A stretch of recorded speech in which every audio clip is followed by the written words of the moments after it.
नमस्कार दोस्तों, बहुत बहुत स्वागत है आपका नरेंद्र दानचार्य निःशुल्क क्लासेस में। तो हम क्रम आगे बढ़ाते हैं और आज हम करेंगे दूरस्थ शिक्षण विधि। और उम्मीद करता हूं आपकी तैयारी अच्छी चल रही होगी। पिछली जो विधि थी दल शिक्षण विधि, उसमें मैंने पीडीएफ नहीं डाली थी। आज अभी वीडियो अपलोड होने से पहले ही टेलीग्राम आप जाके चेक कीजिए, विधियाँ दोनों तीनों डाली हुई है, आप उसे देख सकते हो। और जो मैंने कहा था सारी विधियों को एक ही पीडीएफ में कन्वर्ट करके फिर मैं डालूंगा, वो शायद 5-7 दिन और लग जाएंगे। अभी 2-4 विधियां और बाकी है, वो भी हो जाए, फिर एक साथ सारी शिक्षण विधियों के नोट्स आपको टेलीग्राम चैनल पर मिल जाएंगे। ठीक है, तो आज हम स्टार्ट करते हैं दूरस्थ शिक्षण विधि। देखिए, जैसा कि इस विधि का नाम आते ही आपके दिमाग में एक चीज़ आ जाती है कि दूर दराज क्षेत्रों में जो छात्र बैठे हैं, कोई पढ़ने का इच्छुक हो, तो उन तक जो है किस प्रकार से शिक्षा पहुंचाई जाए, उसके लिए इस शिक्षण विधि का सहारा लिया जाता है। आज हम यही करेंगे, दूरस्थ शिक्षण विधि। इसमें इसका शाब्दिक अर्थ क्या होता है? ये जो दूरस्थ है, इसका शाब्दिक अर्थ क्या होता है? इसका शाब्दिक अर्थ जो होता है वो होता है दूर बैठना। क्या होता है? दूर बैठना। यानी जो विद्यार्थी दूर बैठे हैं उनके लिए, या केवल दूर बैठे हैं उनके लिए भी नहीं, बल्कि जो काम काज करते हुए भी जो शिक्षण करना चाहते हैं, उन सभी के लिए ये विधि उपयोगी मानी जाती है। इसके बारे में हम जानते हैं कि एक लाइन लिख देता हूं मैं कि दूर बैठे छात्रों की आवश्यकताओं को ध्यान रखते हुए, दूर बैठे छात्रों की आवश्यकताओं व सुविधा की दृष्टि से, आवश्यकताओं व सुविधा की दृष्टि को ध्यान में रखते हुए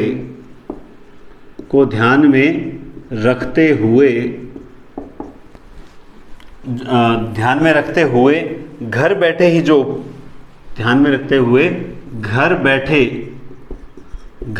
ही जो शिक्षण उपलब्ध करवाया जाता है इसी विधि के अंतर्गत आता है। बस ये बात समझने लायक है। हालांकि ये बात मैं बोलकर भी समझा सकता था, लेकिन लिखकर इसलिए समझा रहा हूँ ताकि थोड़ा बहुत आप देखिए, सब विद्यार्थियों का IQ लेवल समान नहीं है, तो अगर वो इसे लिखा हुआ भी देखे और सुन भी ले तो आराम से सेट बैठ जाए। और ये कोई ज़रूरी नहीं है कि अभिक्रमित, अनुदेशन या पर्यवेक्षित जो विधि है इनमें से क्वेश्चन ज़्यादा है। कई बार ऐसी विधियों से भी छोटा सा क्वेश्चन निकल के आ सकता है, और मैं आपको बताऊंगा भी क्वेश्चन कहाँ आएंगे, आप बस समझते जाएं। ठीक है, देखिए इस विधि में क्या होता है, इस विधि में जो प्रिंट और इलेक्ट्रिक है ना, हाँ, इलेक्ट्रिक दोनों प्रकार का जो पाठ्यक्रम होता है ना, उपलब्ध होता है। दोनों प्रकार का पाठ्यक्रम उपलब्ध होता है। भाई आप इलेक्ट्रॉनिक है ना, भी कह सकते हैं, इलेक्ट्रॉनिक माध्यम से भी, यानी जैसे अपन जो इलेक्ट्रॉनिक माध्यम से, जैसे मोबाइल से भी जो डाटा है, या फिर जो जीमेल करके भी डाटा भेज सकता है PDF के रूप में। और या फिर आप जैसे आपने कोटा ओपन यूनिवर्सिटी वगैरह जो है, आपने देखा होगा, यहाँ से किताबें जो होती है बाय डाक आपके पास आती है। तो प्रिंट माध्यम भी आपके पास आता है और इलेक्ट्रॉनिक माध्यम जो होता है वो आपके पास वो भी आ जाता है। इसमें क्या होता है, इसमें विद्यार्थी जो होता है वो स्व अधिगम, सबसे इंपॉर्टेंट बात इस विधि की यही लगती है कि इसमें विद्यार्थी को स्व अधिगम करना पड़ता है, खुद सीखना पड़ता है, कोई सिखाने वाला नहीं होता। किताबों के माध्यम से, प्रिंट या इलेक्ट्रॉनिक माध्यम से उसे स्व अधिगम करना पड़ता है। और स्व अधिगम वो कैसे करेगा? स्वक्रिया के माध्यम से, यानी वो स्वतः ही सीखेगा, स्व अधिगम करेगा स्वक्रिया के माध्यम से। ठीक है, और स्व अधिगम व स्वक्रिया के लिए ठीक है, स्व अधिगम करेगा स्वक्रिया के माध्यम से। और ये होगा कैसे संपन्न? जो भी उसके पास प्रिंट या इलेक्ट्रॉनिक जो क्या कहते हैं उसे शिक्षण सामग्री पहुंचेगी, उसके माध्यम से उसी के साथ वो क्रिया करके स्व अधिगम करेगा या स्व अधिगम सीखेगा।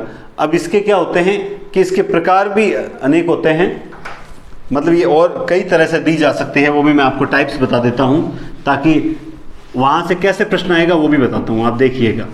ठीक है, मेन मेरा टारगेट है कि जो छोटी छोटी विधियां हैं इनमें मैं साथ में ये चीज़ लेके चलूँ कि अगर प्रश्न बनेगा तो कहाँ से बन सकता है, ये चीज़ भी इंपॉर्टेंट है। देखिए प्रश्न आ गया कि दूरस्थ विधि के उपागम, कि दूरस्थ विधि का निम्न में से कौन सा उपागम नहीं है या दूरस्थ विधि का निम्न में से कौन सा उपागम है। इस प्रकार से प्रश्न आ सकता है। देखिए किस किस माध्यम से दी जा सकती है। पत्राचार, भाई पत्राचार के माध्यम से आप जो है, ये सारे इसी दूरस्थ शिक्षण विधि के अंतर्गत आते हैं, ठीक है, पत्राचार।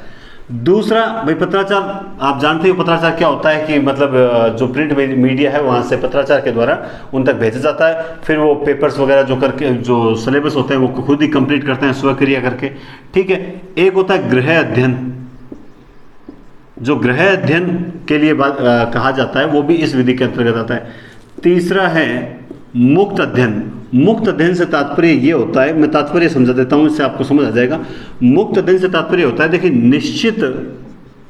निश्चित समय और स्थान इन दोनों की बाध्यता नहीं रहती।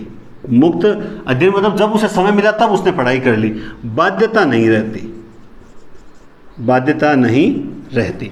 निश्चित समय और निश्चित स्थान मतलब स्कूल का टाइम है 6 से 1 तो 7 से 1 तो 7 से 1 आना है, और निश्चित स्थान है कि वहीं पर आपको पढ़ना है, ऐसा कुछ भी बाध्य नहीं रहता। इसके अलावा जैसे बहुमाध्यम इलेक्ट्रॉनिक है, ठीक है, आप डाक द्वारा भेज सकते हो, बहुमाध्यम शिक्षा, अनेक तरीके हैं, आजकल ऐप्स भी आ गए हैं, ठीक है। इसके अलावा स्वतंत्र अध्ययन, स्वतंत्र अध्ययन, ठीक है। और एक और होता है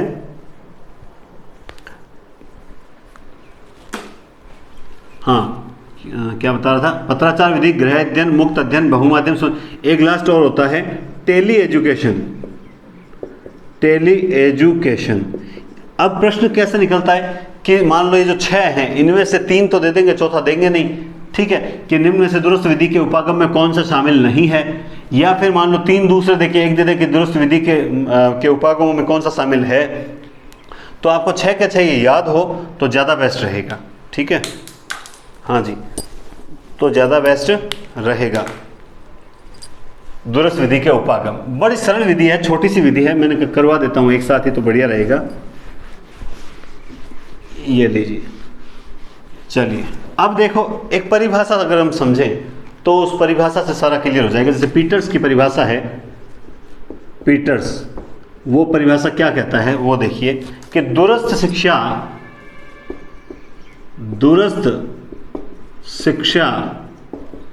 ज्ञान एवं कौशल, दूरस्थ शिक्षा ज्ञान एवं कौशल तथा अभिवृद्धि प्रदान करने की नवीन तथा उभरती हुई प्रदान करने की नवीन तथा उभरती हुई विशिष्ट आवश्यकताओं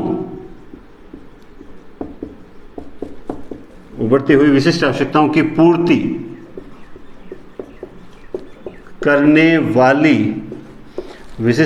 पूर्ति करने वाली शैक्षिक, परिभाषा पूरी लिख देता हूँ उसके बाद समझा देता हूँ। शैक्षिक संरचना है जो दूरगामी शिक्षा के रूप में लोगों को शिक्षा देने के लिए या देने में समर्थ है, ये लिख देता हूँ, शिक्षा देने में समर्थ है। बस बात खत्म। अब इस परिभाषा को समझो।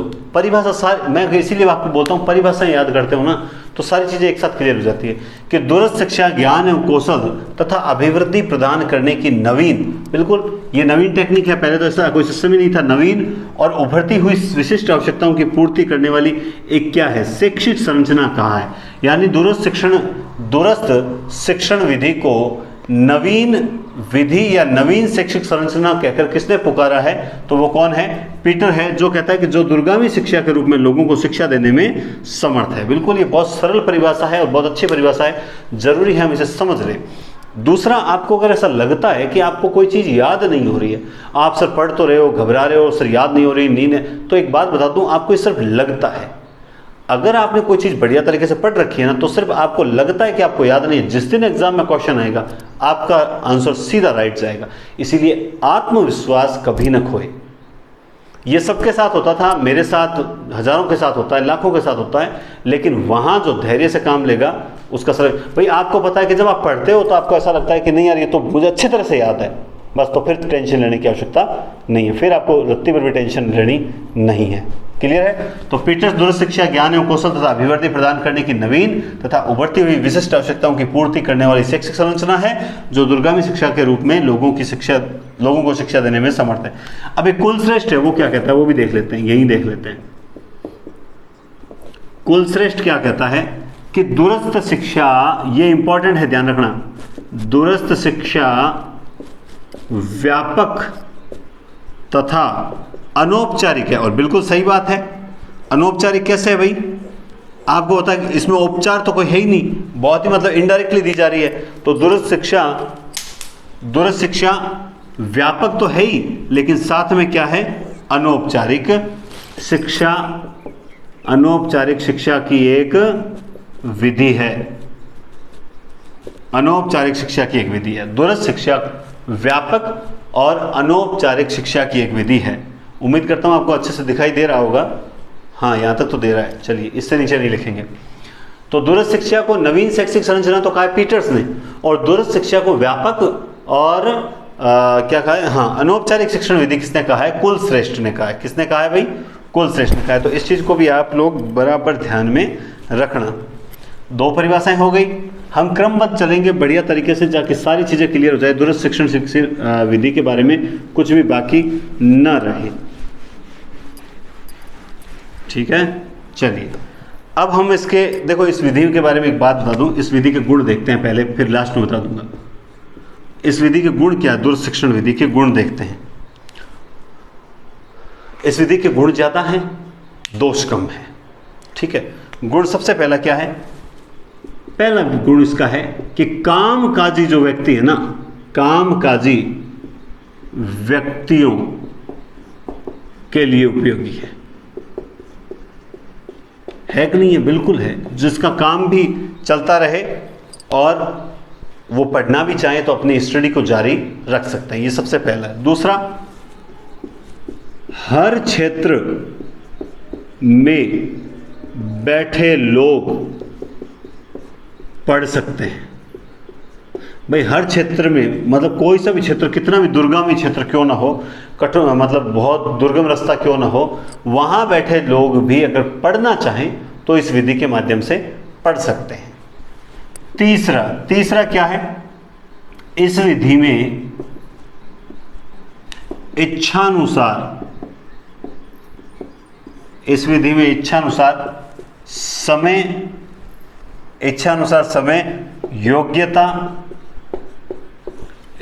समय, योग्यता तथा गति के अनुसार अध्ययन के अवसर मिलते हैं। यह भी इसका बेस्ट गुण मान सकता हूं मैं, कि इस विधि में क्या होता है कि अपनी व्यक्ति की इच्छा अनुसार इस विधि में व्यक्ति की इच्छा अनुसार समय, भाई एक तो इच्छा के अनुसार, समय के अनुसार, योग्यता के अनुसार तथा गति के अनुसार अध्ययन करने के अवसर मिलते हैं। आपकी अगर स्पीड धीरे है तो वैसे अध्ययन कीजिए, आपकी स्पीड फास्ट है तो वैसे अध्ययन कीजिए, आपको जो पढ़ना है वो अध्ययन कीजिए, आपको जब समय मिला तब अध्ययन कीजिए। आप हर तरह से स्वतंत्र हो, इसीलिए उस वक्त आया था स्वतंत्र, है ना, स्वतंत्र अध्ययन। आप जैसे चाहो वैसे अध्ययन कर सकते हो, बस पढ़ने वाला चाहिए। क्लियर बात है? अगला है चौथा, इस विधि से ज्ञानात्मक, मैं तीनों अलग अलग नहीं लिखूंगा, एक साथ लिखूंगा।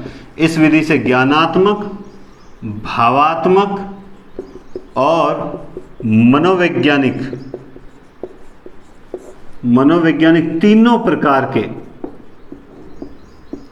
तीनों प्रकार के उद्देश्यों की प्राप्ति संभव है, उद्देश्यों की प्राप्ति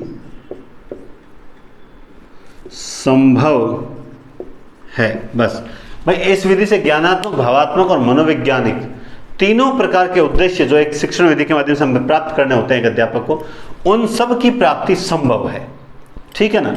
ज्ञानात्मक उद्देश्य भी प्राप्त हो सकते हैं कि बच्चे ने कितना सीखा, भावात्मक क्योंकि बीच में जो प्रतियोगिताएं होती है उनके माध्यम से भी सीखा जा सकता है, और मनोवैज्ञानिक तो है ही, ये शिक्षण विधि का प्रयोग कर रहे हैं तो मनोविज्ञान तो उसमें ऑलरेडी पहले से ही होता है। ठीक है, तो तीनों प्रकार के, और आप तो अगर कोई चीज़ इस प्रकार से समझ भी नहीं आती है ना कि आपको सर इसका विश्लेषण करो, यहाँ इतना विश्लेषण करना और समय नष्ट करने की जरूरत भी नहीं होती। जैसे एक बात बताऊँ, सेकंड ग्रेड का जो वर्ण है आपका सिलेबस है हिंदी का, तो सेकंड ग्रेड में जैसे एक बात बताऊँ कि वो कौन सा कांड है भूल गया मैं, शायद बालकांड है, बालकांड पूरा है, सुंदरकांड नहीं है, बालकांड है शायद।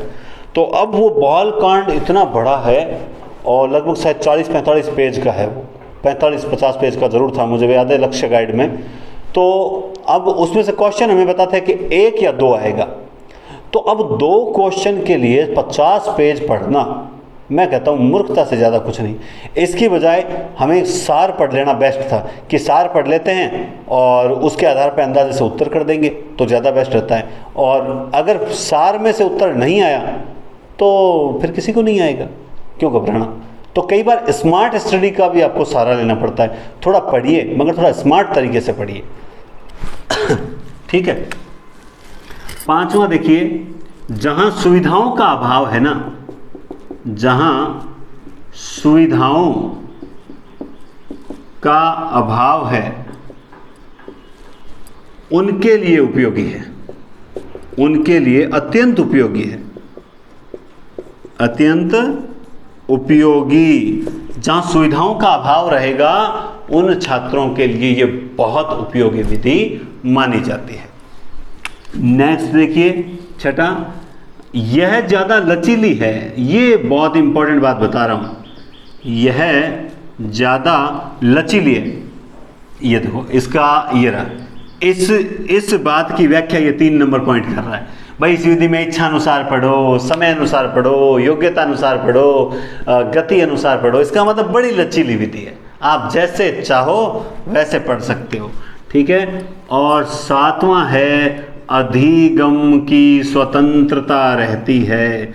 आप जितना चाहे सीख सकते हो, आपकी इच्छा नहीं है तो कोई बात नहीं, अधिगम की क्या रहती है, स्वतंत्रता रहती है। अधिगम की स्वतंत्रता रहती है। विधि बहुत लचीली है, समय, गति, योग्यता, इच्छा अनुसार सीख सकते हो। अत्यंत जो क्या कहते हैं, कौन से क्षेत्र हैं, सुविधाओं के अभाव वाले क्षेत्र हैं, वहाँ पर भी आप पढ़ सकते हो। कामकाजी सेवारत लोगों के लिए बहुत उपयोगी विधि मानी जाती है और हर क्षेत्र में बैठे लोग इसे पढ़ सकते हैं, कैसा भी कठोर क्षेत्र, कठिन क्षेत्र क्यों ना हो। तो ये इसके 7 गुण हैं और बहुत अच्छे उपयोगी गुण हैं। अगर आप ध्यान रखो, प्रश्न यहीं से बनेंगे और कोई विशेष प्रश्न नहीं बनेगा इसमें से, तो घबराने की जरूरत नहीं है। ठीक है। अभी मैं आपको कल या परसों एक वीडियो अपलोड करूंगा, सिर्फ 10 मिनट का करूंगा। उसमें मैं आपको जिस प्रकार से हिंदी पढ़ने का कहूँ ना, एक बार पढ़ के आ जाना, बस उसमें आपको पढ़ के आ जाना। ठीक है। अब इसके, ये तो सही नहीं है, ये हाँ, इसके दोष की बात करूं मैं, तो दोष से इसका क्या है, तुरंत प्रतिपुष्टि नहीं होती। सबसे इंपॉर्टेंट दोष क्या है, तुरंत प्रतिपुष्टि नहीं होती। सीधी सी बात है, तुरंत प्रतिपुष्टि नहीं होती है, फीडबैक तुरंत नहीं मिलता है। अब फीडबैक तुरंत नहीं मिलेगा तो बालक को ये लगता ही नहीं, उसे पता ही नहीं चलता मैंने कितना सीखा कितना नहीं सीखा। ये इस विधि का बहुत अहम दोष माना जाता है। और दूसरा एक है कि मीडिया का दुरुपयोग किया जा सकता है, मीडिया का दुरुपयोग किया जा सकता है, एक ये। लेकिन ये कोई इतना खास नहीं, ये बहुत इंपॉर्टेंट दोष है इस विधि का, कि सबसे बड़ा दोष ही यही है कि इसमें तुरंत फीडबैक नहीं मिलता। बाकी सब है, डिग्रियां मिल जाएगी, सब कुछ मिल जाएगा, लेकिन तुरंत फीडबैक नहीं मिलेगा। तो दोस्तों फिर ये विधि थोड़ी सी कहीं ना कहीं ये इसमें एक कमी है, लेकिन इसका मतलब ये नहीं है कि इस कमी के तहत इस विधि उपयोगी नहीं है। विधि बहुत उपयोगी है, यह विधि बहुत उपयोगी है और वर्तमान में इस विधि से बहुत लोग अध्ययन कर रहे हैं। ठीक है ना, ये स्व अध्ययन और स्वक्रिया वाली विधि है, स्व अध्ययन और स्वक्रिया वाली विधि कही जाती है। अब मैं आपको बताऊं, इस विधि, ये जो विधि होती है ना, इस विधि में जो तैयार पाठ्यक्रम होता है ना, तैयार पाठ्यक्रम को विभिन्न इकाइयों में, आपने नोटिस किया होगा कोटा यूनिवर्सिटी वाली किताबें देख लेना कभी, विभिन्न इकाइयों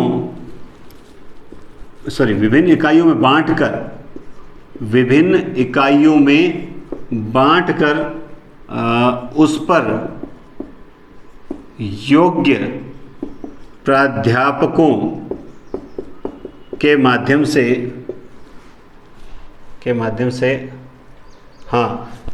से या तो टीवी पर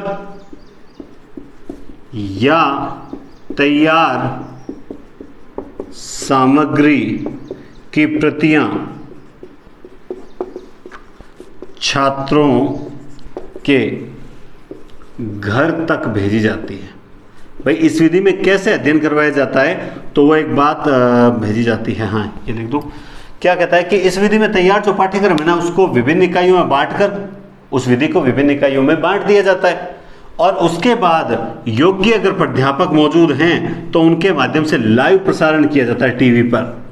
और अगर ऐसा नहीं होता तो कुछ जो ये भी टीवी पे नहीं देख पाते हैं, उन तक तैयार सामग्री की जो क्या है, फोटोकॉपीज जो हैं वो पहुंचाई जाती है ताकि वो अध्ययन कर सके। तो ये दूरस्थ शिक्षण आपकी विधि है, बहुत छोटी सी विधि है और बहुत अच्छी विधि है। और जहाँ तक मैं समझता हूँ, मेरी जो क्लासें हैं आपने कितनी देखी है कितनी नहीं, हो तो आप जानते हैं। कुछ स्टूडेंट्स ऐसे हैं जो आधा अधूरा देख के फिर मैसेज कर देते हैं। मैं कहता हूँ पूरा देखोगे तो मैसेज करने की आवश्यकता ही नहीं पड़ेगी, आप पूरा देखते ही नहीं हो। पूरा देखा करो और हाथों हाथ याद करने का सोचा करो, तुरंत फीडबैक मिलना चाहिए कि हाँ चलो ये विधि अपने को समझ आ गई, तब आगे चलने का आनंद है, वरना मजे वाली बात नहीं है। अच्छे से पढ़ो, मैं तो ये कहता हूँ बहुत अच्छे से पढ़ो। बराबर मेरी तो तरफ से आपको क्लासेस मिल रही है, बेस्ट से बेस्ट देने का प्रयास है, फिर आप इतना क्यों घबरा रहे हो। और शॉर्ट में भी नहीं करवा रहा मैं आपको बहुत विस्तार से अच्छे से करवा रहा हूँ। कोई भी टॉपिक है तो फिर तो प्रश्न बाहर जाने का सवाल ही नहीं उठता है। ठीक है, चलिए फिर आज की क्लास को यहीं समाप्त करते हैं। आपको नेक्स्ट क्लास मिलेगी, नेक्स्ट देते हैं आपको वो जो बहुमाध्यम शिक्षण के बहुमाध्यम, उसकी नेक्स्ट क्लास आपको देते हैं। बहुत बहुत धन्यवाद।